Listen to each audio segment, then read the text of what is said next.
Buông ơi.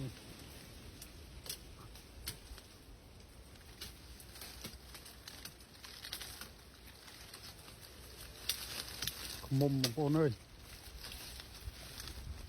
Này, buông rụm đen này. Này. Rồi ta đã bỏ thòm chiết.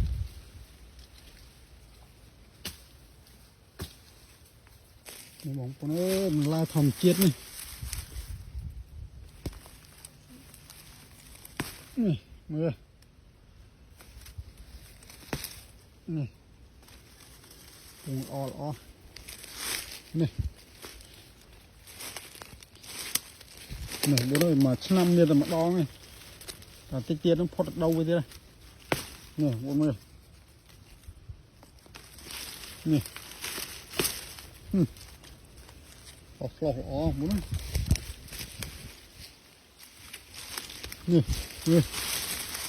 Này, bố ơi. Co êm snai đây mà đo. Mà vô mông, mà bó con mông phát. Đậu đọm đây thân, bố đây này. Đục o phích này.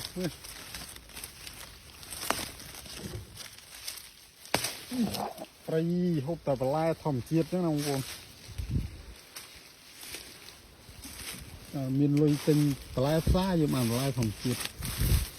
Nè, con mời, này tầm lọc mòn. Nè, mời, còn đặt lắc này. Nè, nè. Co này, bố ơi. Em snai làm đong này. Nè.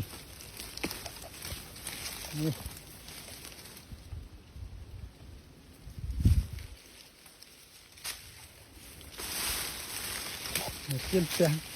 Nè, bố này. Đọ vô tầm đong đó. Nè.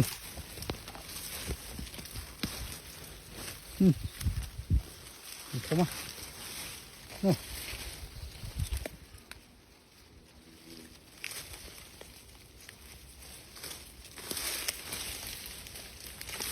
Thì hao tha rùm đen prey bông phụ ôn.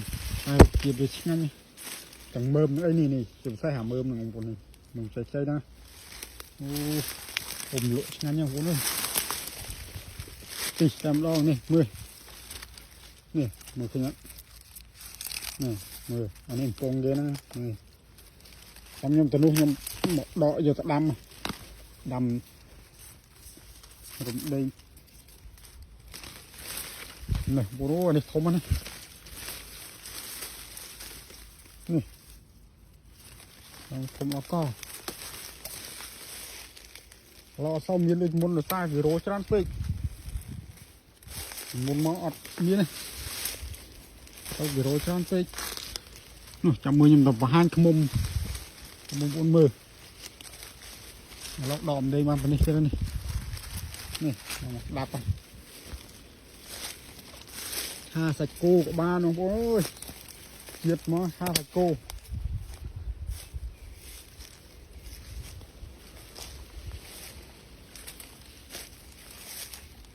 Ná nè đọ kìa nè. Đúng luôn.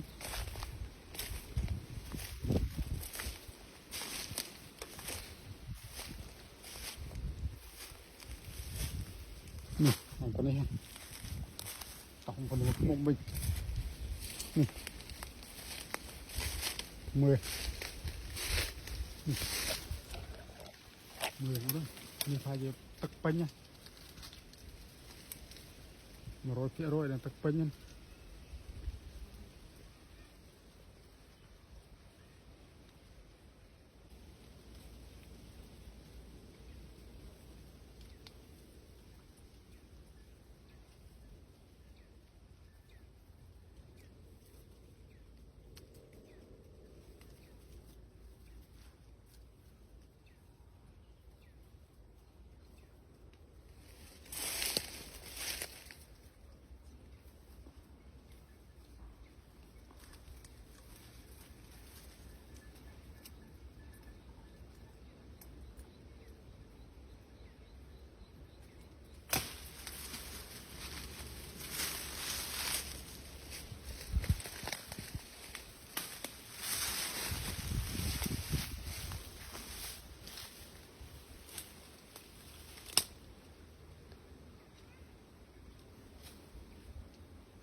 Thật nào.